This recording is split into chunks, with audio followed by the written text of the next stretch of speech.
ऐसों से मित्रता करते हैं जो जगन्नाथ भगवान के समीप ले जाते हैं, रथ यात्रा में ले जाते हैं, स्नान यात्रा में ले जाते हैं। हमारे सारे धामों में ऐसे महापुरुष ही हमारे संबंधी हैं, इन्हीं से हमारा संबंध है, इन्हीं से हमारी मित्रता है, इन्हीं का ही शिष्यत्व है। और उसकी कृपा ऐसी होती है कि आप प्रोटोकॉल लगवाइए प्रधानमंत्री आवास से, बड़ी बड़ी जय को लगवाइए, तब जाके आपको दर्शन होगा। पर हम तो ऐसे आचार्यों की सन्निधि में रहते हैं तो इनकी कृपा से हमको दर्शन हो जाता है, ठाकुर जी का खूब सामीप्य मिल जाता है। तो ऐसे हमारे पूज्य संत चरण पधारे हैं। आप सबके आगमन से आज ये कथा मंगलमयी हुई, खूब आनंद का अवसर है। मंच पर विराजमान विप्रवृंद, समस्त गंधर्वजन, हमारे कथा के मनोरथी यजमान परिवार और आप सभी श्रोता भाई बंधु, सबको जय श्री कृष्ण, जय सिया राम, जय श्रीमन नारायण, जय जय श्री राधे, जय जगन्नाथ। बड़ी कृपा महाप्रभु जगन्नाथ जी के पावन सानिध्य में हम आप सब लोग ठाकुर जी का मधुर कथा रसामृत पान कर रहे हैं। आज ठाकुर जी का सकाल धूप वेश, सकाल धूप वेश है जो कि प्रतिदिन होता है। इस वेश में महाप्रभु जगन्नाथ जी प्रसाद पाते हैं, तो उस भाव से आज महाप्रभु जगन्नाथ जी का श्रृंगार हुआ है। और आज तो प्रारंभ में कथा में आते ही श्री बलराम जी ने ऐसा घूंघट किया है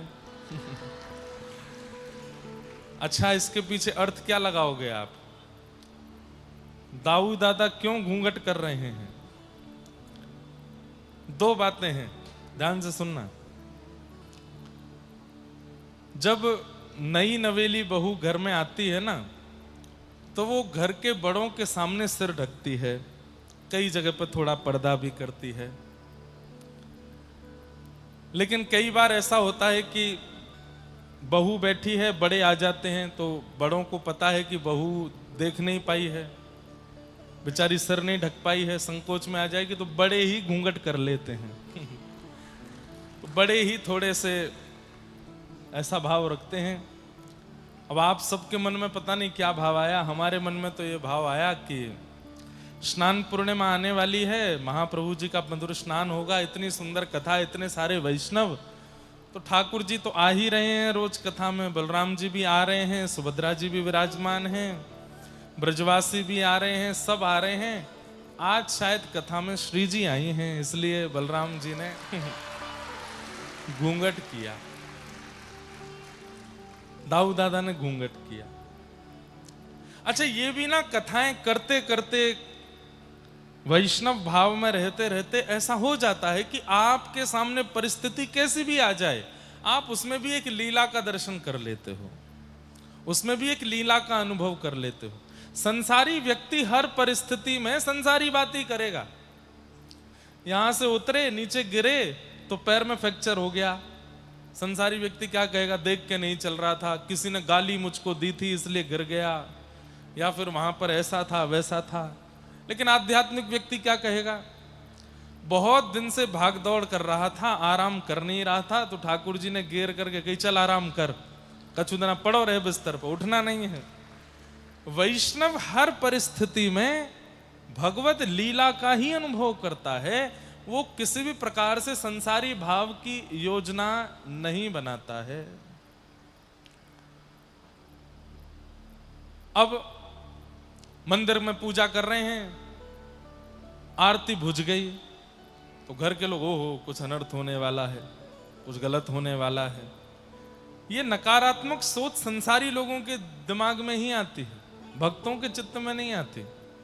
भक्त के चित्त में क्या आता है? जैसे हम आरती करते हैं, अगर आरती बुझ जाए, जैसे आरती कभी हवा लग के या कोई एसी चल गया, फैन चल गया, कहीं से कुछ बुझ जाए, तो मन में क्या, और मूल बात भी यही है, क्यों बुझती है? ठाकुर जी कुछ संकेत कर रहे हैं कि अभी मेरो पेट भरो ना है, तेने भोग पहले ही उठाए लियो, मुझको भूख लगी है, ने और पवा। आरती करके फिर ते भोग लगाए थे, एक भाव। दूसरा भाव, ठाकुर जी का श्रृंगार किया है, लेकिन वो श्रृंगार ठाकुर जी को चुभ रहा होगा, वो इतना प्रिय नहीं लग रहा है। हम लोगों को तो केवल सजाने से मतलब होता है, ये तो मतलब ही नहीं होता कि ठाकुर जी को प्रिय लग रहा है कि नहीं, उनको चुभ तो नहीं रहा। कई बार श्रृंगार ठाकुर जी को कष्ट दे रहा होता है, तो संकेत रूप में ठाकुर जी ऐसे दिया बुझा देते हैं, वो सुनो श्रृंगार ठीक करो हमारा, हमको सुख नहीं मिल रहा है। कई बार जल झारी नहीं रखते पास में ठाकुर जी को जलपान के लिए। अब कई लोगों के ऐसे ही भाव होते हैं, भगवान को कहां भूख लगती, कहां प्यास लगती। प्रेम लक्षणा भक्ति करते हैं तो हर व्यवहार ठाकुर जी के साथ में होता है, और प्रेम लक्षण भक्ति नहीं है तो फिर ठाकुर जी परमात्मा है, ना उनको भूख लगती, ना उनको प्यास लगती, ना उनको नींद आती, ना वो सोते, ना वो जागते, ना वो हंसते। लेकिन यदि उस परिस्थिति में आप ठाकुर जी को ले गए तो ठाकुर जी फिर आपको भी भूखा प्यासा रख दें और आप फिर रोने लगे, नाथ मेरे पर दया नहीं कर रहे हो, तब ठाकुर जी कहते हैं आप हमको परमात्मा मानते हो, परमात्मा पे इतना टाइम नहीं है कि आपका पेट भरे, आपको भोजन करावे, आपकी प्यास की चिंता करे। जब तुम मुझे परमात्मा मानते हो, ना खाने ना पीने ना सोने ना किसी व्यवहार वाला समझते हो, तो फिर मेरे पास इतना समय भी नहीं कि मैं तुम्हारी चिंता करूं, पूरा ब्रह्मांड है मेरे पास। तो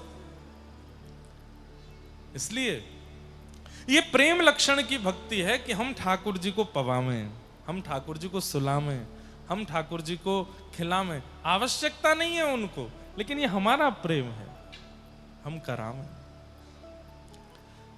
तो सकारात्मक बुद्धि के साथ होना चाहिए। ऐसा पहली बार 10 वर्ष की हमारे कथा भाव में हुआ कि नंदोत्सव की कथा आने से पहले नंदोत्सव हो गया, और वो कल हुआ। यहाँ पर कल कथा प्रथम स्कंद द्वितीय स्कंद पे ही चल रही थी, लेकिन ऐसा पता नहीं कहां से एक ऊर्जा जैसी आई, और गाते गाते गाते गाते कब कब में नंद घरानंद भयो है गयो, कब कब में लोगन पे दही गिर गई, कब कब में लोग सफेद ते पीरे है गए, कब कब में ये सब बधाइयां बट गई, कुछ पता ही नहीं चला। और वास्तव में उत्सव इसी को कहते हैं, ध्यान से सुनिएगा। उत्सव का अर्थ क्या है? जहां प्लानिंग करके प्री प्लान्ड के साथ में सारी व्यवस्थाएं की जाएं, वो उत्सव नहीं होता। वो तो एक प्रयोजित था ना, योजना उसकी बनी हुई थी। लेकिन योजना से पूर्व बिना योजना के अगर कुछ उत्साह हो जाए, सब नाचने लगे गाने लगे और आनंद हो जाए, वास्तव में उसी को उत्सव कहते हैं। अच्छा देखो, योजनाओं से जो हम प्रसन्नता प्रकट करते हैं उसको सुख कहते हैं, लेकिन बिना योजनाओं के जब व्यवस्था बन जाए और सब आनंद सुख में आ जाए तो उसको आनंद कहते हैं। तो कल वास्तव में आनंद हो रहा था। ब्रजवासियों को विश्वास नहीं था कि नंद बाबा के यहाँ लाला होएगा, लेकिन जैसे ही लाला हेवे की खबर आई तो सब ब्रजवासियों के लिए वो प्रयोजित नहीं था, वो नियोजित नहीं था, वो अचानक हुआ। तो सब ब्रजवासी नाचने लगे, गाने लगे, आनंद करने लगे। कल ऐसा ही कुछ हुआ था कटक में। नहीं तो मेरा स्वरूप ऐसा है कि कथा कितनी भी पीछे चल रही हो, मैं पूरी कथा करके ही नंदोत्सव करता हूं। लेकिन कल मन हुआ कि अब कर ही दो, अब मन हो रहा है कि बस हो जाए। और कल खूब आनंद हुआ, आप सब लोगों ने खूब सुख लिया, खूब आनंद के साथ में हमने नंदोत्सव कल खूब भाव से मना। आज फिर मनाएंगे, लेकिन आज दही नहीं उछालेंगे। कल बीच में एक जगह अर्थिंग भी आ गई थी, मुझे लगे मैंने कि पैर में लग क्या रहा है मुझे। पर जब 2-3 बालक इधर उधर गिरे, अरे मैंने कहा भाई ठाकुर जी ने कोई बहुत बड़ी घटना नहीं होने दी। 1-2 बालक थोड़े से गिर गिरा गए थे तो चिंता तो मुझे हुई कि कुछ दिक्कत तो नहीं, लेकिन फिर बाद में फिर उठ के सब नृत्य करने लगे, सब आनंद करने लगे। तो ठाकुर जी ने सब मंगल में किया। वैसे ये विचार योजना सब जगह जहाँ पे भी उत्सव होता है बना लेते हैं कि कहीं कोई तार कटा ना हो, कोई दिक्कत ना हो। एक तो संख्या इतनी आने लगी, हमको कभी कभी लगता नहीं था कि इतनी संख्या आएगी, पर अब आने लगी है तो व्यवस्थाएं संभाल पाना कई बार थोड़ा मुश्किल तो होता है। मेरा मन बहुत होता है कि मैं सबके बीच में जाके उत्सव करूं, आनंद करूं। कल हमारे पैर में, रात में मैं गिन रहा था, कम से कम 13 नाखूनों के निशान हैं। माताएं बहनों का तो बस नहीं चलता, नहीं तो धोती पकड़ के नीचे फेंक दें मुझको। कितना भी बैरिकेटिंग लगा लो, रेलिंग कर लो, हम तो उत्सव इसलिए मनाते हैं कि सबको आनंद आवे। लेकिन दधी काना जब होता है ना, तो मुझे धोती के ऊपर रस्सी बांध के आना पड़ता है, कहीं कोई खींच ना ले, नहीं तो मेरा नंदोत्सव हो जाएगा। लेकिन एक जगह, कहां, हैदराबाद में कथा चल रही थी, तो वहां राधाष्टमी का उत्सव, राधाष्टमी पड़ी थी कथा में। राधाष्टमी वाले दिन एक माताजी लटक गई मेरी धोती से, और मैं उनको कहूं, मां आपको बिल्कुल नहीं लग रहा कि मेरे साथ क्या हो जाएगा? बोले नहीं, नीचे आओ हमारे। अरे मैंने कि मैया तेरा हाथ जोड़ूं। भाई लोग भी हमारे बड़े प्रेमी हैं, लेकिन भाई लोग समझते हैं कि बेचारे महाराज जी धोती पहन के आए हैं। लेकिन खूब आनंद आता है, खूब सुख मिलता है। हम लाल जी का हर वर्ष जन्मोत्सव करते हैं, हमारे लाल जी का जनवरी में। उसमें मैं मंच पे 2 घंटे बस कथा करता हूं, फिर तो पूरे दिन नीचे ही बैठा रहता हूं। सबके संग नाचेंगे, सबके संग। इस बार हमारे लाल जी का ब्याहुला हुआ था बरसाना में। 1.25 लाख लोग थे बारात में। इतनी बड़ी बारात नहीं देखी होगी कभी, इतनी बड़ी बारात। मतलब जहां से प्रारंभ हुई थी, वहां से कथा स्थल, जो उत्सव स्थल था, वो लगभग 3-4 किलोमीटर था। और जब मुझे पता चला कि रथ प्रारंभ हुआ, जब हम लाल जी को लेके निकले, तो बोले सबसे आगे वाले तो पहुंच गए। सोचिए कितनी लंबी बारात थी। और 95% सारे बच्चे थे। बच्चे मतलब 20-25 साल के, 26 साल के, सारे यंगस्टर्स। और बरसाने में जो धूम हुई थी, जो आनंद हुआ था, उसका मैं वर्णन नहीं कर सकता। इस बार 11 से 17 जनवरी 2027 में वह उत्सव चित्रकूट धाम में है, उत्तर प्रदेश में। और हम वहां भागवत नहीं करेंगे, राम कथा करेंगे। इतना आनंद आता है राम कथा सुनाने में, कभी सुन के देखिएगा। सब श्रोताओं को आज्ञा दी गई है कि रामचरितमानस अपने साथ में लेकर के आइएगा, और जो जो प्रसंग हम सुनाएं उसकी चौपाइयां सब श्रोता भी साथ में गाएंगे। सुबह के सत्र में कथा होगी, और संध्या के सत्र में श्री राघव जी के निकुंज के उत्सव होंगे। हमारे लाल जी हैं तो ठाकुर जी, लेकिन अपने जन के कारण कृष्ण भये रघुनाथ, रघुनाथ बनकर के ठाकुर जी। ये उत्सव का नाम भी यही है, कृष्ण भये रघुनाथ। चित्रकूट में उत्सव होगा 11 से 17 जनवरी 2027। उसमें आप देखना कितना आनंद आता है। सबके संग खा रहे हैं, सबके संग बैठ रहे हैं, हजारों लाखों की तादाद में लोग हैं, सबके संग खेल रहे हैं। बहुत बहुत आनंद। और उसी को उत्सव कहते हैं। उत्सव का मतलब क्या? जहां व्यक्ति अपनी देह का भान भूल जाए, जहां वो सोना भूल जाए, जहां वो खाना पीना भूल जाए, बस हंस रहा है और नाच रहा है और रो रहा है, इसी को उत्सव कहते हैं। कल उस उत्सव की थोड़ी झलक यहां प्रकट हुई। खूब आनंद आया, खूब सुख मिला। आज पुनः नंदोत्सव में हम लोग प्रवेश करेंगे। अब कथा में नंदोत्सव करेंगे। कल की जानकारी ले लीजिए बंधुओं। कल निर्जला एकादशी है। जो व्यक्ति साल भर एकादशी नहीं कर पाता, यदि वो ज्येष्ठ शुक्ला, जो कि ज्येष्ठ शुक्ला एकादशी जो कल है, अगर कल की एकादशी कर ले तो उसको पूरे वर्ष की एकादशियों का फल प्राप्त हो जाता है। एकादशी का फल क्या है? भगवत प्राप्ति, भगवत प्रसन्नता। ठाकुर जी प्रसन्न होते हैं। एकादशी के विषय में बहुत लोगों के मन में बातें, मैं थोड़ा सा उस पर बोल के फिर नंदोत्सव करेंगे। एकादशी क्यों की जाती है? पहली बात,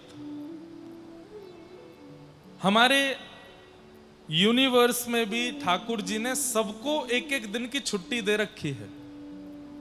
सब लोग अवकाश पे जाते हैं। तब अन्न ने कहा मेरा अवकाश कब? तब ठाकुर जी ने एकादशी का दिन अन्न को अवकाश के लिए दिया है। उस दिन यदि कोई आपकी छुट्टी है, उस दिन भी बॉस फोन करे आओ ऑफिस, मन में 4 गालियां निकलती हैं। संडे है और एक दिन पहले सैटरडे को प्रिंसिपल का मैसेज आ जाए सारे बच्चों के पास, कल स्कूल आना ही पड़ेगा। बच्चे क्या कहते हैं, हमारी प्रिंसिपल बड़ी बड़ी वो है, ताड़का है पूरी, बताओ संडे को भी बुला रही है स्कूल में, कौन जाता है। छुट्टी पर, अवकाश पर किसी को भी कार्य करना प्रिय नहीं होता। ये एक सामान्य भाषा में समझा रहा हूं ताकि आपको समझ में आवे, इसकी वैदिक भाषा भी है।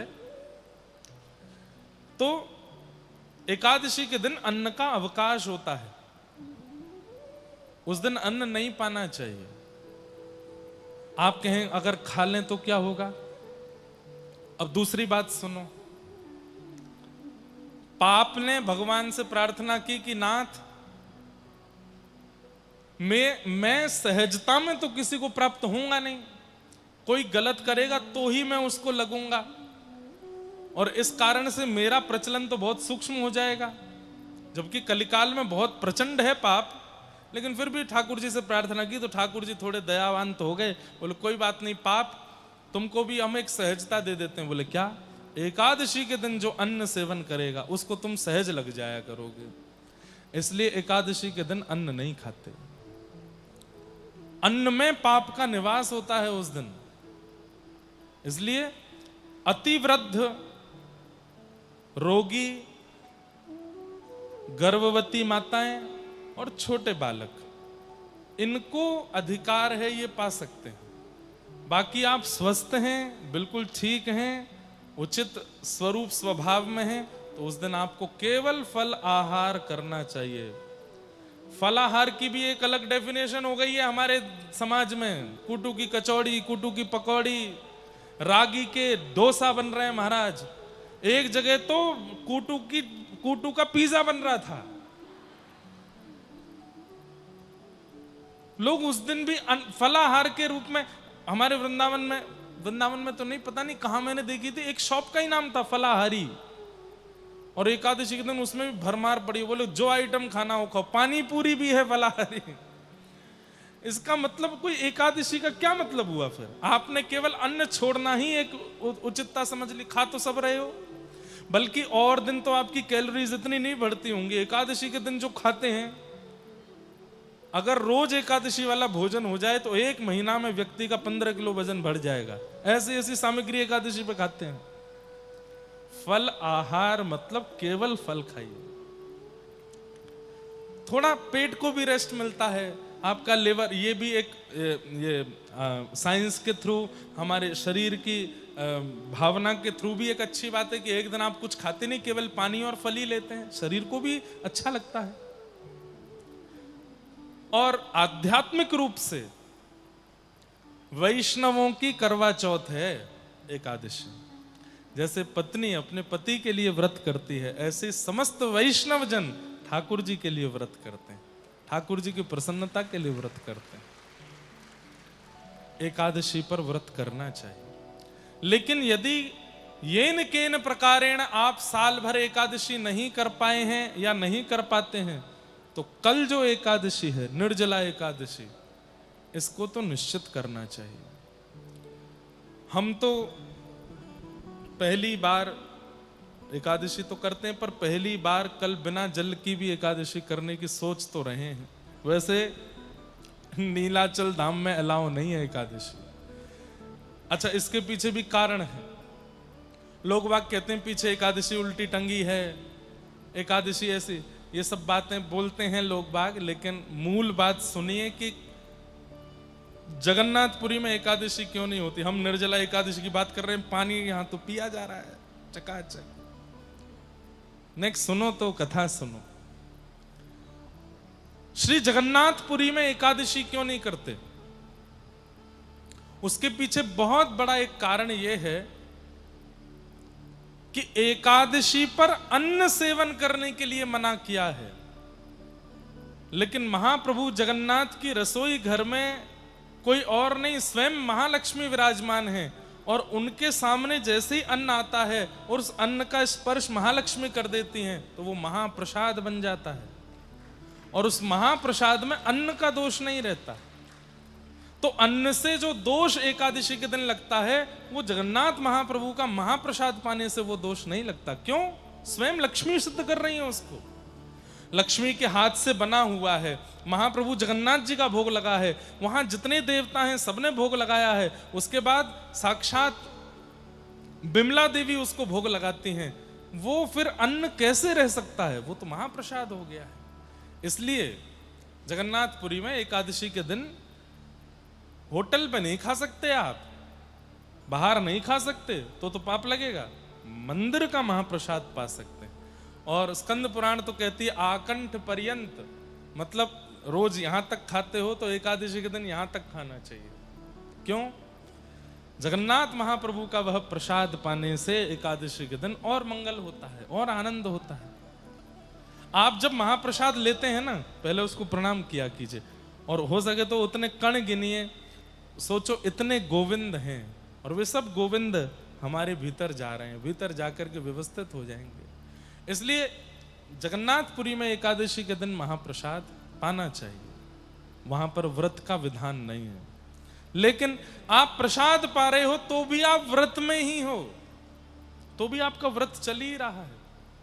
तो कल निर्जला एकादशी है। निर्जला एकादशी का नियम तो है कि आपको जल भी सेवन नहीं करना चाहिए, और कितनी देर नहीं करना चाहिए।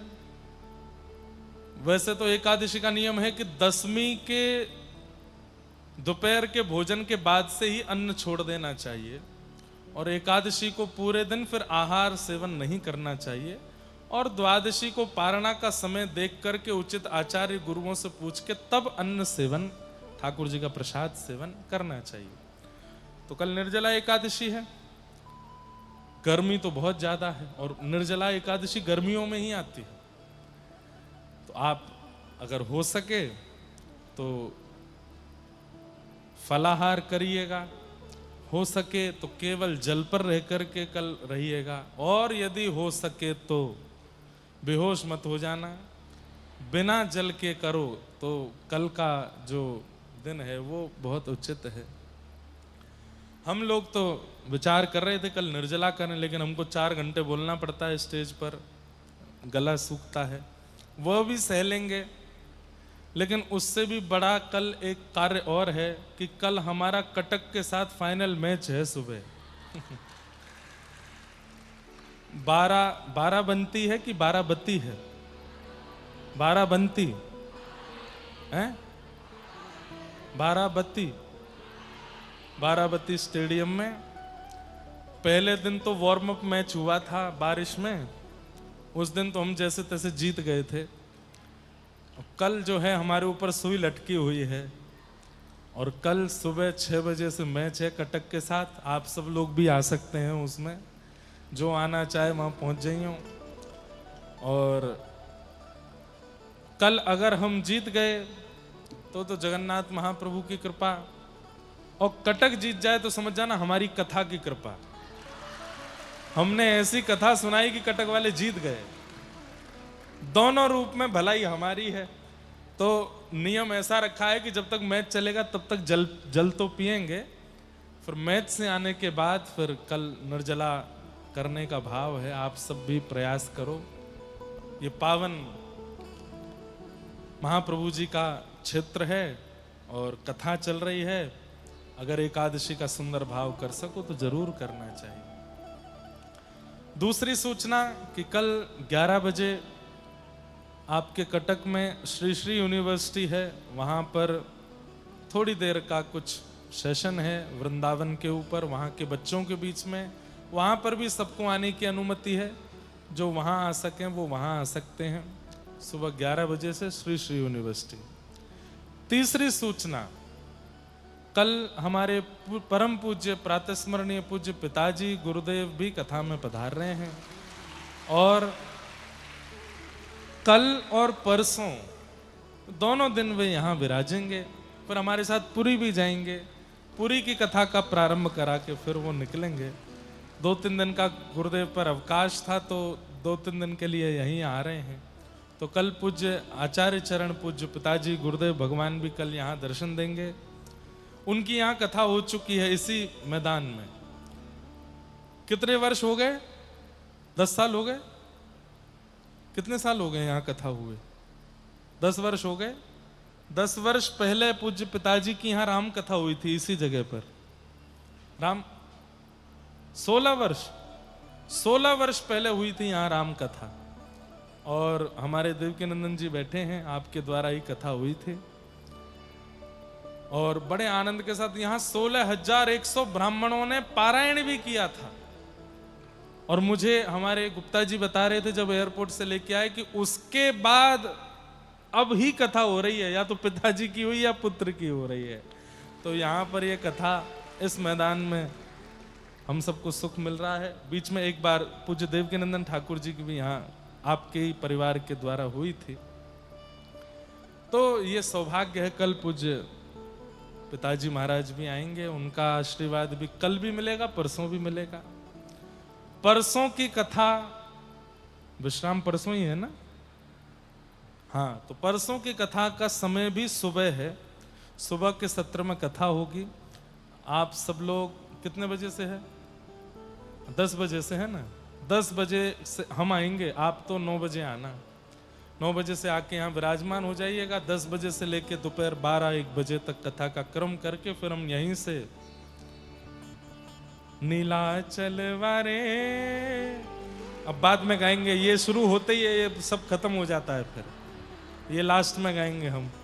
फिर हम जाएंगे नीलाद्रीनाथ भगवान के पास और 27 तारीख से रोज सुबह 10 बजे फिर वहां कथा सुनाएंगे। 4 दिन, एक दिन कथा नहीं होगी, एक दिन केवल हम ठाकुर जी का अभिषेक दर्शन करेंगे। 29 को महाप्रभु जगन्नाथ जी का जन्मदिन मनाएंगे, जन्मोत्सव मनाएंगे बड़े भाव से। और संभवतः 29 तारीख को महाप्रभु जी का विश्राम दर्शन भी है, मतलब उसके बाद फिर 15 दिन दर्शन नहीं होंगे जगन्नाथ जी के। तो उस दिन अपने नेत्रों को सुख प्रदान करेंगे। ऐसा सब क्रम अब आगे का रहेगा, आप सब लोग इसका ध्यान रखिएगा। सुबह क्रिकेट में भी आ सकते हैं, श्री श्री यूनिवर्सिटी भी आ सकते हैं, कथा में तो आपको आना ही है। ये सब क्रम है। कल हम लोग कथा श्रवण कर रहे थे कि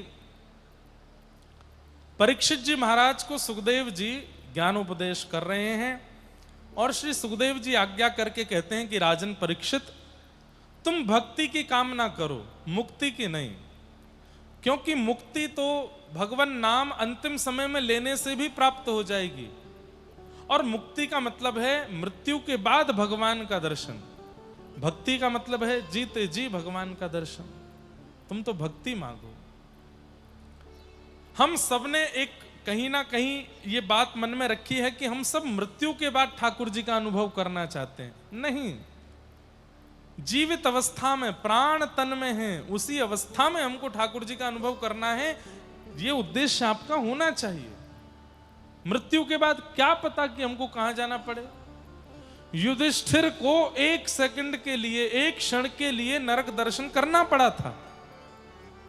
और जब उन्होंने पूछा कि मेरे जैसे धर्मात्मा को नरक क्यों आना पड़ा, तो बोले तुमने झूठ बोला था। अश्वत्थामा हतः।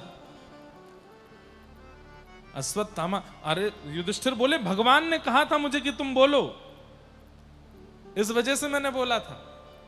भगवान प्रकट होकर के बोले मैंने कहा था कि अश्वत्थामा हतः, केवल इतना बोलो, नर नहीं मरा है, हाथी मरा है, ये बोलने की क्या आवश्यकता थी। इसलिए मेरी आज्ञा परिपूर्ण ना मानने से आपको क्षणिक पाप लगा, इसलिए आपको थोड़ी देर के लिए नरक आना पड़ा। सोचिए, इतना सा झूठ बोलने के लिए भी उनको 1 क्षण के लिए नरक में जाना पड़ा, तो मैं और आप तो कैसे बचेंगे।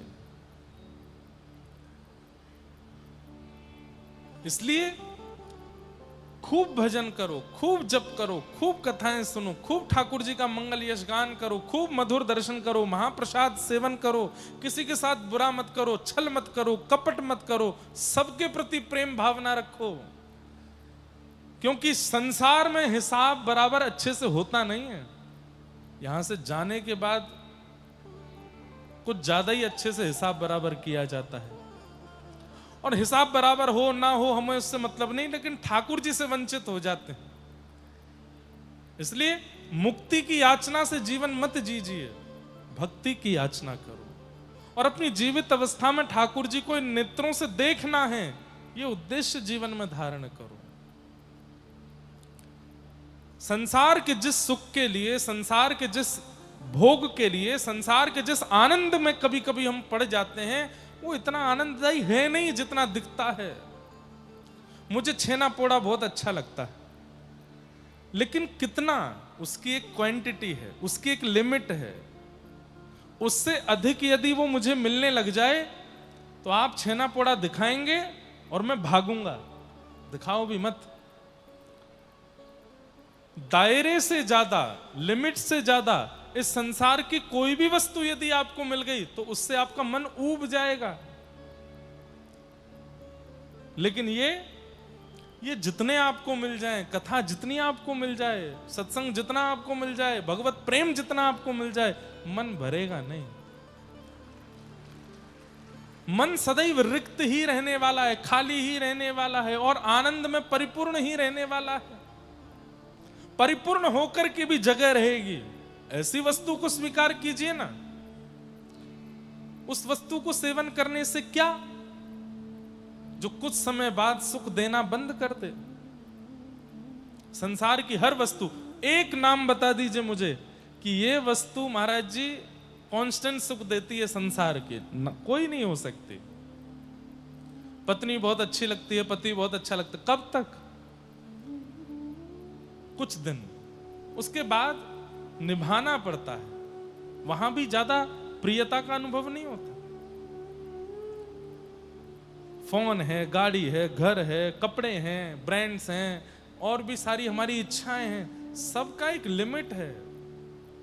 आप कहीं, मेरा पॉडकास्ट था, मैंने एक बात कही थी, ज्यों-ज्यों हम बड़े होते जा रहे हैं, हर वर्ष अपने जन्मदिन पर हमारा सुख घटता जा रहा है। 5 वर्ष का बालक, 6 वर्ष का बालक, 7 वर्ष का बालक, वो अपना जन्मदिन कितने उत्साह से मनाता है। 12 वर्ष का, 13 वर्ष का, 18 वर्ष का, 20 वर्ष का, 25 वर्ष का। लेकिन 25 के बाद 26वां जन्मदिन आता है ना, आनंद नहीं आता। फिर उसके 3-4 साल बाद 30वां जन्मदिन आता है। सब लोग उसको शुभकामनाएं दे रहे होते हैं, वो कहता है यार 30 का हो गया। 35वां जन्मदिन आता है, रात में 12 बजे सो ही रहा है, उसको दुनिया जाके उठाती, उठ जा भाई तेरा जन्मदिन है आज। अच्छा कितने का हो गया? 35, 40, 45, 50 पर तो कोई अगर शुभकामना देता है ना तो वो शुभकामना देने वाला बुरा लगता है। क्यों बोल रहा है यार, 50 का हो गया मेरा। आप देखें घर के बड़े बुजुर्ग लोगों का जन्मदिन बच्चे मनाते हैं तो उनको कोई ज्यादा एक्साइटमेंट नहीं रहती। ठीक है, बच्चे कर रहे हैं, बच्चे कर रहे हैं। संसार का ये स्वरूप है, हर वस्तु से आपका मन ऊब जाएगा एक दिन। तो मन ऊब जाए उसकी प्रतीक्षा क्यों कर रहे हो? पहले से ही उसकी वास्तविकता समझ करके दूर रखिए ना, उससे डिटैच रहिए। ज्यादा अटैचमेंट क्यों कर रहे हो? और जो कांस्टेंट सुख देने वाले हैं, अंतिम श्वास तक आपको आनंद देने वाले हैं, उनसे अटैच्ड हो जाइए। और वो एक ही है, ये हमेशा सुख देने वाले हैं, हमेशा आनंद देने वाले हैं। ये जब जीवन में आ जाते हैं, कोई पीड़ा भी देता है ना तो अनुभव भी नहीं होता, पता भी नहीं चलता। ऐसा आनंद देते हैं ठाकुर जी।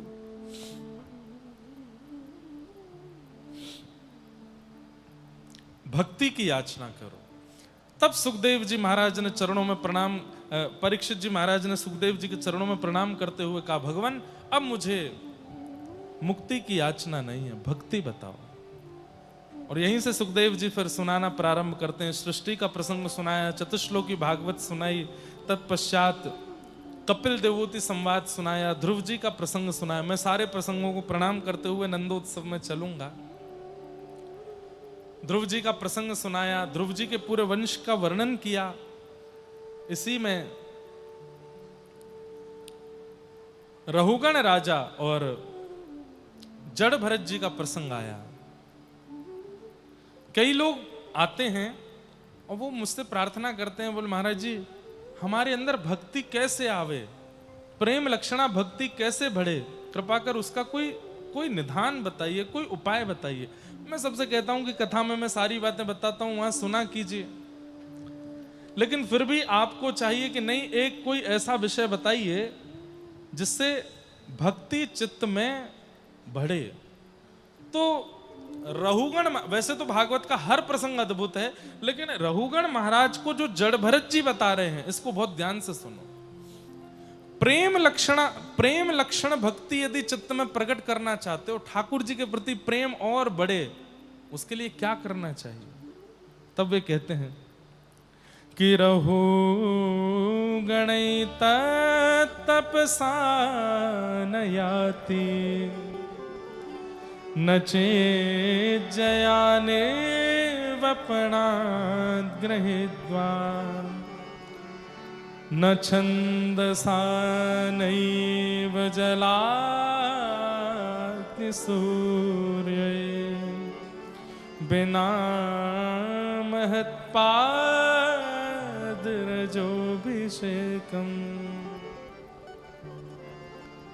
जड़ भरत जी महाराज रघुगण से कहते हैं कि रघुगण यदि ठाकुर जी के चरणों में प्रेम लक्षण भक्ति करना चाहते हो, ज्ञान पूर्वक भक्ति करना चाहते हो, संसार में वैराग्य पूर्ण रहना चाहते हो, तो उसके लिए रघुगणै तत्तपसा न याति, तपस्या से यह संभव नहीं है। न चेज्जया, यज्ञ करने से भी यह संभव नहीं हो पाएगा।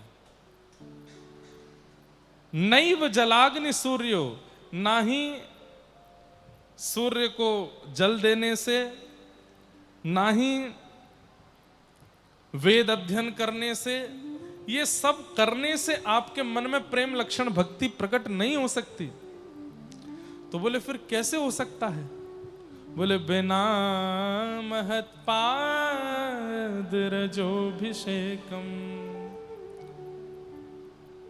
वैष्णव जनों के, महत जनों के, भगवत जनों के, भगवत कैंकर्य करने वाले भक्त जनों का जब तक संग नहीं करोगे, उनके चरणों में प्रणाम नहीं करोगे, उनकी बात रूपी चरण रज से अपने आप को स्नान युक्त नहीं कराओगे, तब तक तुम पर कृपा नहीं हो सकती। वैष्णव संग करना पड़ेगा, हरिजनों का संग करना पड़ेगा, हरिजनों को प्रणाम करना पड़ेगा। अब हरिजन कौन है? अरे हम तो कहते हैं जिसके माथे पर उर्दपुंड दिख गया, गले में कंठी माला दिख गई, आप निर्णय मत कीजिए कि ये ढोंगी है, पाखंडी है, ऐसा है वैसा है, आप उसको फिर भी प्रणाम करो। भक्तमाल जी प्रमाण देती हैं इस बात का। वैष्णव भेषधारी कोई भी हो, आप उसको प्रणाम ही करो, उसके प्रति सद्बुद्धि ही रखो। अगर वो कुछ गलत करता है तो उसका निर्णय ठाकुर जी करेंगे, उसका समाधान ठाकुर जी करेंगे। हां, महापाप की स्थिति में आता है तो फिर जनता भी नहीं छोड़ेगी उसको, लेकिन उसका न्याय ठाकुर जी करते हैं। पर हमें चाहिए कि उसमें सद्बुद्धि रखें। वैष्णव संग, वैष्णव वचनों का पालन ही एकमात्र तरीका है भगवत प्रेम को चित्त में प्रकट करने का।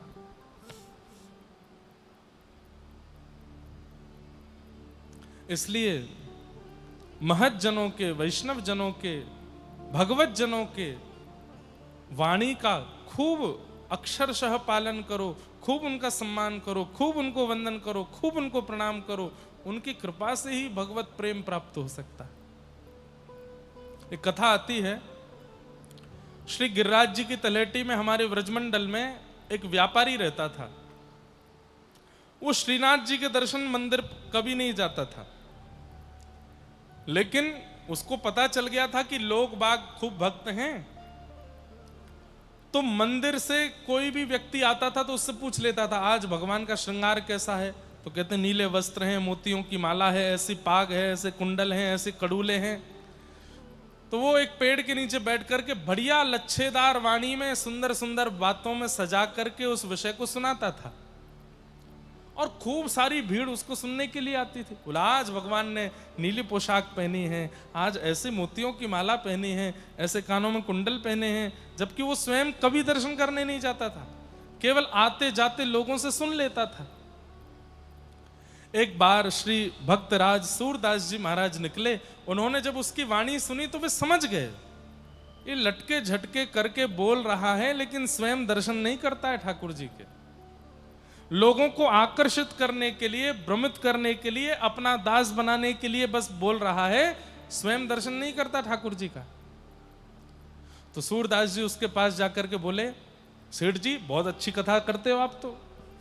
सब कृपा है। अच्छा, श्री जी बाबा के दर्शन कब से नहीं किए आपने? सीधे पूछा। सूरदास जी के तो नेत्र नहीं है, लेकिन उनको सब दिखता था।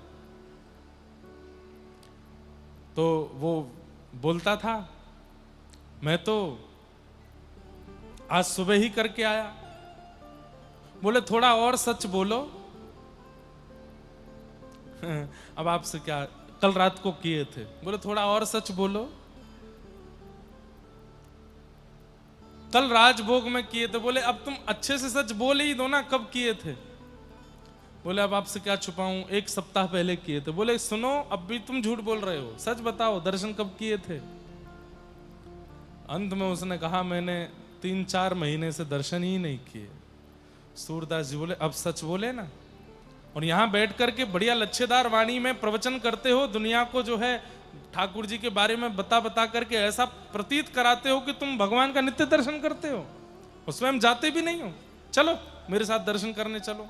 तो उसने कहा अभी नहीं, कल सुबह चलूंगा। बोले अभी चलो। और सूरदास जी उसका हाथ पकड़े और लेकर के गए दर्शन करने। अब इस पूरी कथा का सार क्या है कि जैसे ही सूरदास जी उसको लेकर के मंदिर के अंदर पहुंचे तो गर्भगृह में श्रीनाथ जी खड़े खड़े बोलने लगे। और श्रीनाथ जी प्रसन्न होकर के बोले आज तो मैं बड़ो राजी भयो हूं, आज तो मैं बड़े आनंद में आ गया हूं। क्यों? इतने परम वैष्णव को मेरे पास लेकर के आए हो, मैं तो यासो बड़ो राजी है गया हूं। तो सूरदास जी बोले जय जय, ये तो आपके दर्शन करवे भी ना आवे, ये तो आपको निहारवे भी नहीं आवे, और ऐसे के मंदिर में आवे पे आप इतने प्रसन्न रह रहे हो और बढ़ावा दे रहे हो वाकू। तब ठाकुर जी बोले मैं याके दर्शन करके इतना प्रसन्न या मारे है रहा हूं क्योंकि मेरो प्रिय सूरदास जा को हाथ पकड़ करके लेके आयो है, वो कोई सामान्य नहीं हो, वो कोई श्रेष्ठ होगा। मैं जा सूरदास से प्रेम करूं, वो सूरदास कोई को लेकर के आयो है, तो भाई उसका स्वागत तो करना पड़ेगा ना। अब भाई कई बार ऐसा होता है हम सबसे नहीं मिल पाते, सबसे नहीं जुल पाते, कई बार कई जगह कथाएं भी नहीं दे पाते। लेकिन अब घर की कोई सदस्य का फोन आ जाए हमारे, जिनका मैं बहुत सम्मान करता हूं, जिनका मैं बहुत, बोले उनसे मिलना पड़ेगा। अब चाहे रात में नींद छोड़ के मिलना पड़े, मिलना पड़ेगा ना। क्यों? हमारे घर का एक सदस्य बोल रहा है। या फिर कई बार मेरे क्लासमेट हैं जो मेरे संग पढ़े हैं, वो कभी कभी फोन करते हैं, बोले भैया हमारा एक फ्रेंड है वहां रहता है कटक में, उससे एक बार मिल लो। मैंने कहा मिलने में दिक्कत नहीं है, पर मेरे कार्यक्रम सुबह से शाम तक व्यस्त हैं, पर तुम्हारा फोन आया तो जैसे भी मिलेंगे मिल लेंगे। प्रिय का कोई प्रिय है तो उससे मिलने में, चाहे वो योग्य नहीं है फिर भी हम उससे मिलते हैं, चाहे वो योग्य नहीं है फिर भी हम उससे बात करते हैं। कई बार ऐसा भी होता है कि कहीं कथा होती है ना, तो किसी का फोन आता है घर से कि वहां एक अमुक नाम के व्यक्ति हैं, उनसे मिलना है। अब वो व्यक्ति ना तो कथा में आता है, वो व्यक्ति ना तो हमसे स्वयं पर्सनली मिलने आता है, वो व्यक्ति ना भीड़ भाड़ में आता है, बस वो बड़ी बड़ी जैक लगा के कि हमसे मिले हमसे मिले। और फिर नगर के लोगों से पता चलता है कि वो तो भजन भी नहीं करता, कथाओं में भी नहीं जाता, किसी संत महापुरुष का कभी सम्मान भी नहीं करता, वैष्णव संग भी नहीं करता, लेकिन अब उसने कहीं से फोन करवाया है। अयोग्य है, लेकिन हमारे किसी प्रेमी ने कहा इसलिए फिर भी हम उससे मिल लेते। ऐसे ही हम सब अयोग्य हैं। ठाकुर जी से मिलने वाला एक भी लक्षण नहीं है हमारे अंदर, लेकिन जब हम ऐसे आचार्यों के पास जाते हैं, ऐसे महत् पुरुषों के पास जाते हैं जो महाप्रभु जी को अति प्रिय हैं, और उनसे जाकर के कहते हैं कि आप थोड़ी कह दो, ये जब कह दो महाप्रभु जी ये आया है दर्शन करने, तो भले ही वो अयोग्य हो, महाप्रभु अच्छा तुम लेके आए हो तो मिलूंगा, जरूर मिलूंगा, इसको तो मैं देखूंगा। इसीलिए मैं आज्ञा दिया करता हूं कथाओं में कि जगन्नाथ दर्शन करने जब भी जाओ, अकेले जाओ अच्छी बात है, परिवार के साथ जाओ बहुत अच्छी बात है, लेकिन यदि किसी वैष्णव के साथ जा सको तो उसमें भलाई है, क्योंकि उसको तो महाप्रभु जी देखते ही हैं, और जब उसके पीछे हम खड़े हो जाते हैं तो महाप्रभु जी की दृष्टि हम पर भी पड़ जाती है। अरे भाई, कोई इत्र लगा करके आया हो और आप उसके बगल में खड़े हो जाओ तो सामने वाले को तो भ्रांति हो जाएगी ना कि इत्र लगाया किसने, दोनों में से खुशबू तो आ रही है। वही बात यहां पर जड़ भरत जी समझा रहे हैं, रहो गणित तपसा न याति, तपस्या से नहीं मिल सकता वो प्रेम, नचे जया, यज्ञ से भी नहीं मिलेगा, निर्वपणा गृहीत्वा, गृहस्थ के उचित नियमों करने से भी नहीं मिलेंगे, न छंदसा नैव जलाग्नि सूर्यैः, ना ही वो वेद अध्ययन से मिलेंगे, ना ही वो उपासना करने से मिलेंगे। कैसे मिलेंगे? बिना महत्पाद रजोभिषेकम। इसी का ट्रांसलेशन गोस्वामी तुलसीदास जी ने किया। क्या? श्री गुरु चरण सरोज रज निज मन मुकुर सुधार। अब यहां पर ऐसा नहीं कहा जा रहा है कि भाई महत्पुरुष संत जनों की चरण रज को इकट्ठा कर लो, उससे स्नान करो, उसको सिर पर डालो, नहीं, उनके संग को ही उनकी चरण रज कहा जा रहा है। उनकी वाणी का पालन ही उसी को ही संग कहा जा रहा है। वर्णौ रघुवर विमल यश जोदायक फलचार।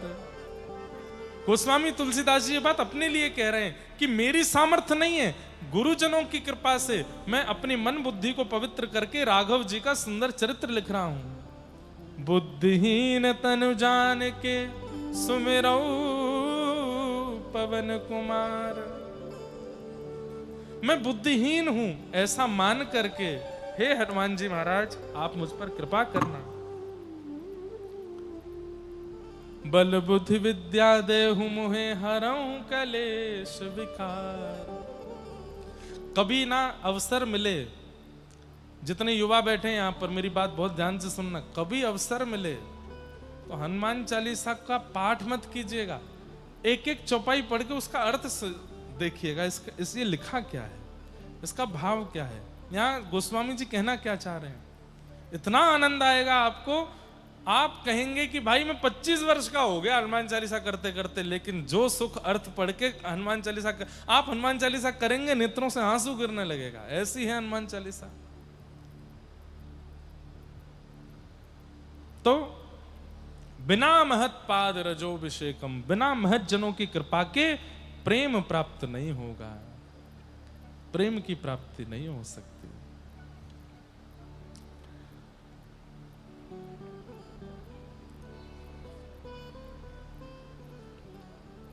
आगे भूगोल खगोल का वर्णन, नरकों का वर्णन किया गया, और तत्पश्चात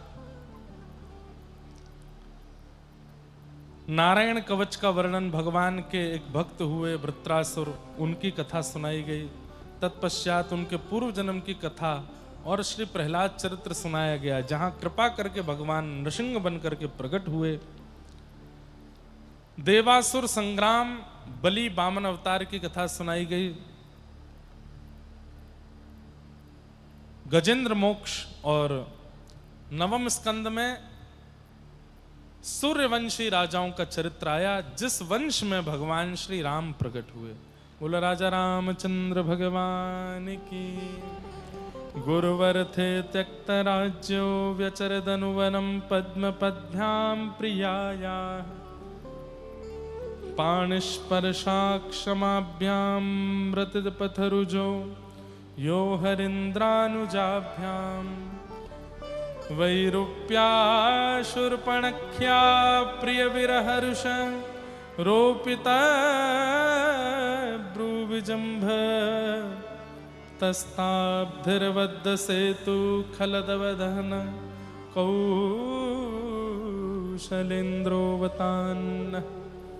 राजा राम भगवान का यहाँ मंगल 2 अध्यायों में लीला सुनाई गई। तत्पश्चात चंद्रवंश के राजाओं का चरित्र और ऋषि वंश में भगवान श्री कृष्ण प्रकट हुए।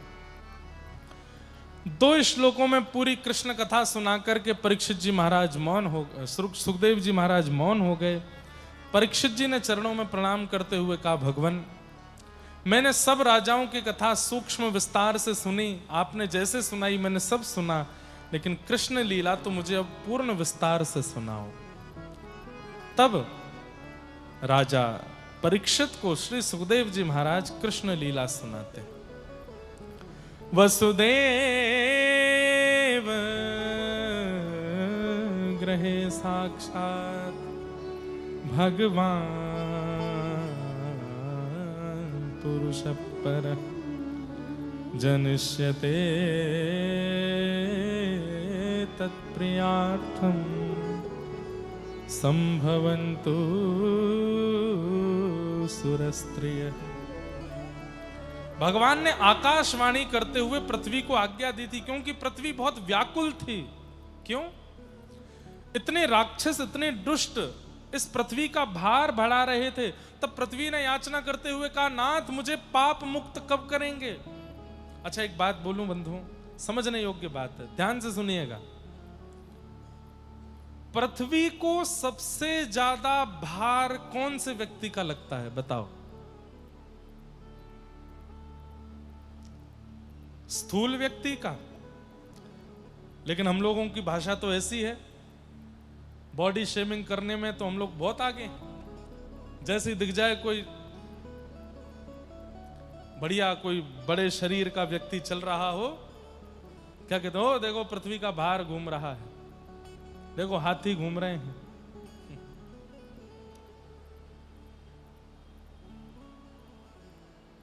कहीं ये बुरा तो नहीं मान जाएंगे? कहीं इनको तो नहीं लगेगा कि मुझसे कह रहा है? अरे ये तो साल्विक कहते हैं, अहे नीला शयन प्रवरमतावरण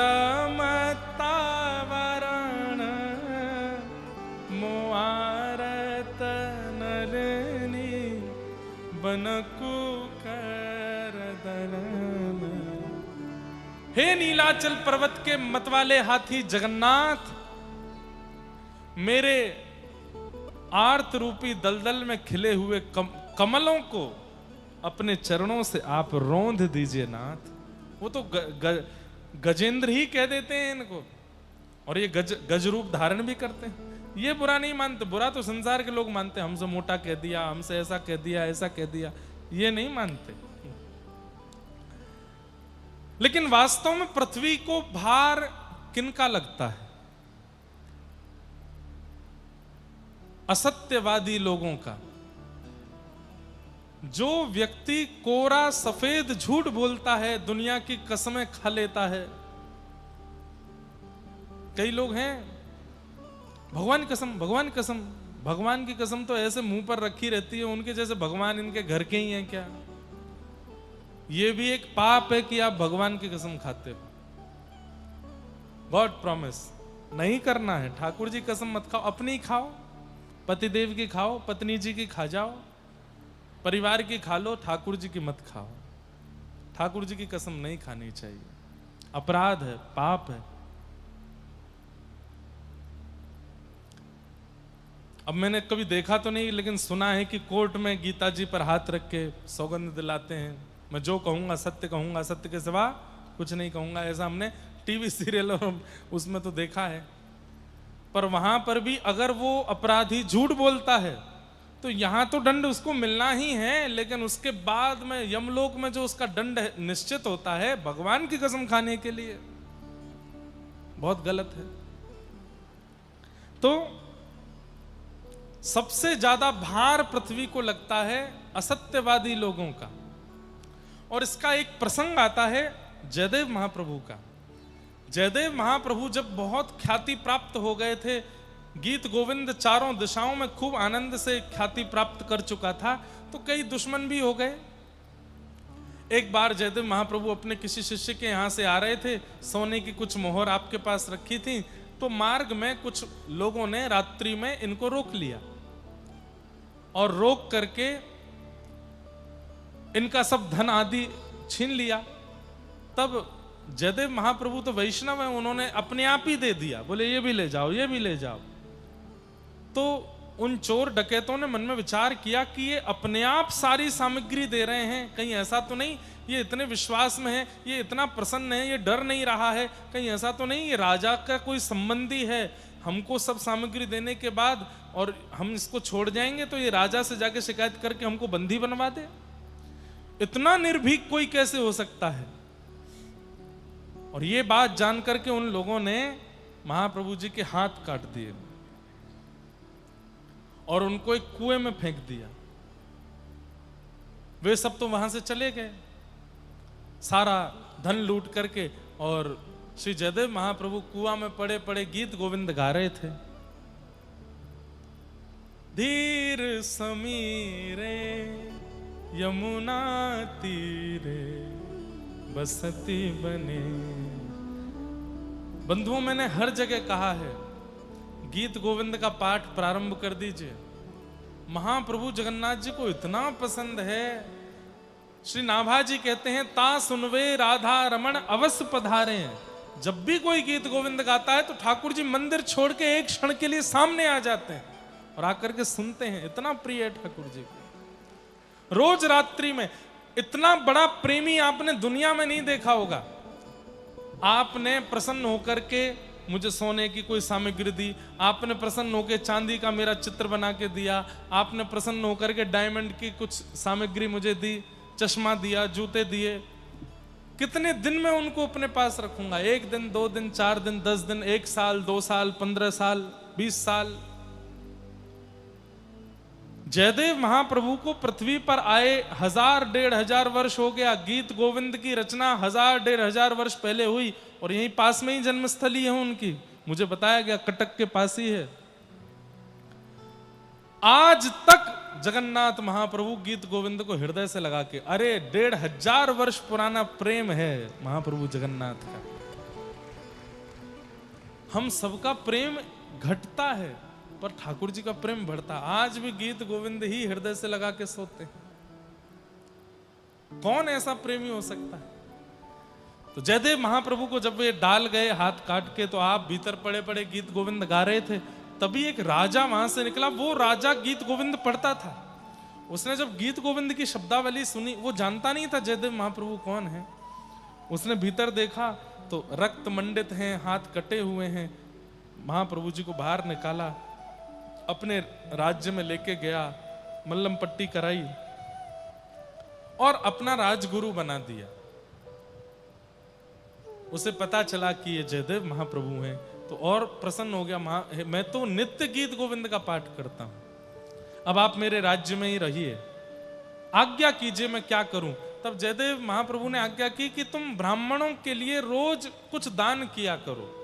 क्या दान करूं? बोले जो मांगे सो दान करो। ब्राह्मण का स्वभाव है, वो ज्यादा नहीं मांगेगा, जितने में सब हो जाए उतना ही मांगेगा। तो राजा ने नियम स्वीकार कर लिया, ब्राह्मणों को मुंह मांगा दान देने लगा। तो एक दिन उन्हीं लुटेरों ने, जिन्होंने महाप्रभु जी के साथ दुष्कर्म किया, हाथ काट दिए, वे ब्राह्मण का रूप धारण करके आ गए।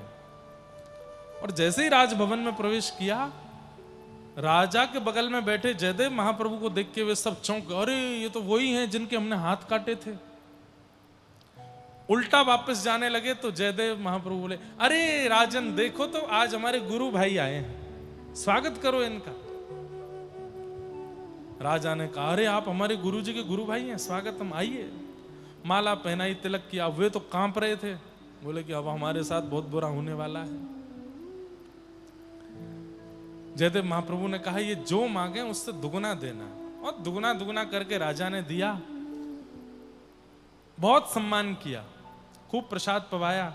जयदेव महाप्रभु बुरा करने वाले के साथ भी अच्छा किया उन्होंने। जैसे सब सामान लेके लौटने लगे, इतना सामान था कि राजा ने अपने कुछ सेवक भेज दिए, तुम जाओ इनको छोड़ के आओ। तो थोड़ी दूर जाने पर उन सेवकों ने इन चोरों से पूछा कि ये हमारे राजगुरु जो हैं ये आपके बचपन के सखा हैं? तो वे चोर लोग कहने लगे, हाँ हमारे सखा हैं। बोले फिर तो आपको ये भी पता होगा कि हमारे राजगुरु जो हैं इनके हाथ कैसे कटे। तो वे सब चोर क्या बोलते हैं?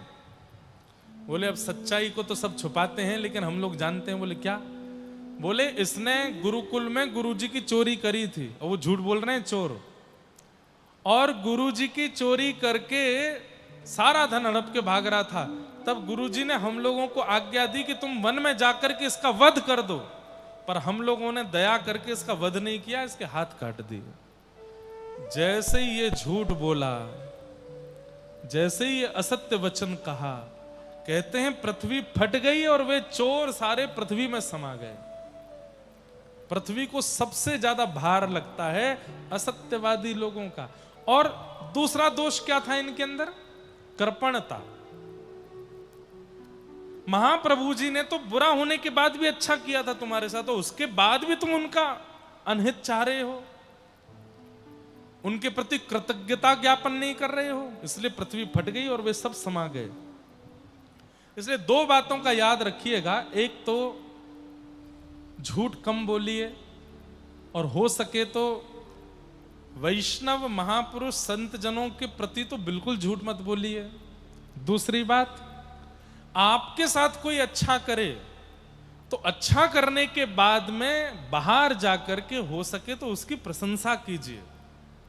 अगर कोई कहते अरे भाई उसने तो तुम्हारा बहुत बढ़िया किया, तुम्हारे काम वाम सब सुधार दिए, और आप अकड़ में बोलो अरे हम बे उसने सुधारे, हमने भी उसके बहुत काम बनवाए हैं, उसने कर दिया तो कौन सी बड़ी बात है। ये दोष है, ये अपराध है, नहीं करना चाहिए। किसी की कृपा से अगर आपका कोई काम बना है, आपके पास कुछ प्राप्त हुआ है, तो उसका थोड़ा गुण गा दिया कीजिए, उसमें कोई बुराई नहीं है, उसका एहसान सदैव मानिए। तो झूठों का और एहसान फरामोश लोगों का बोझ बहुत लगता है पृथ्वी को, इसलिए इन दो दोषों से बचने का प्रयास कीजिए। पृथ्वी जब भार युक्त हो गई तो ठाकुर जी के सामने रोने लगी। तब ठाकुर जी ने आज्ञा की, वसुदेव ग्रहे साक्षात भगवान पुरुष परः, मैं वसुदेव जी के यहां लाला बन करके आऊंगा और तब तुम्हारे भार को हल्का करूंगा। कंस की बहन का नाम है देवकी, और देवकी का विवाह कंस ने सूरसेन के पुत्र वसुदेव जी के साथ में किया। आज अपनी बहन को विदा करने के लिए जा रहा था, तभी आकाशवाणी हो गई, अरे कंस, जिस बहन को तुम विदा करने जा रहे हो इसी का ही अष्टम गर्भ तुम्हारा काल होगा। ये बात सुनते ही कंस ने तलवार निकाल करके अपनी बहन का सर धड़ से अलग करना चाहा। वसुदेव जी ने चरण पकड़ करके कहा, जितने बालक होंगे हम सब आपको दे देंगे, इन्हें मत मारो। कंस ने उनकी बात पर विश्वास किया। 6 बालकों की हत्या कंस ने की। 7वें बालक के रूप में श्री बलराम जी पधारे। बोल बलराम जी महाराज की। लेकिन एक आश्चर्यजनक घटना, क्या कि बलराम जी कुछ ही महीने देवकी के गर्भ में रहे, उसके बाद भगवान ने योग माया वैष्णो देवी को आज्ञा करके कहा, इनको रोहिणी जी के गर्भ में भेजो। क्यों?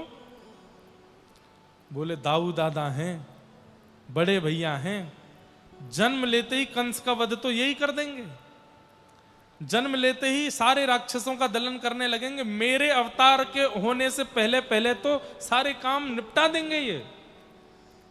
सब बोले अच्छी बात है ये तो। बोले अच्छी बात तो है, लेकिन फिर व्रज लीला नहीं कर पाऊंगा मैं, वृंदावन लीला नहीं कर पाऊंगा।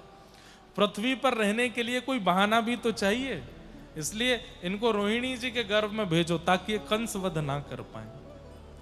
और भी कई कारण हैं वे रोहिणी जी के गर्भ में क्यों गए, इसलिए उनका नाम शंकरषण कहा जाता है। और श्री बलराम जी कुछ महीना देवकी मैया के गर्भ में रहे और कुछ महीना रोहिणी जी के गर्भ में रहे, और कंस को खबर मिली कि 7वां बालक गर्भ में ही नष्ट हो गया, 8वां आने वाला है। आकाशवाणी ने कहा था वही मेरा काल है। सैनिकों को बढ़ा दिया, डबल डबल ताले लगा दिए, कहीं से भी निकल के भागने ना पाए। भादों का महीना, अष्टमी तिथि और मध्य रात्रि हुई है।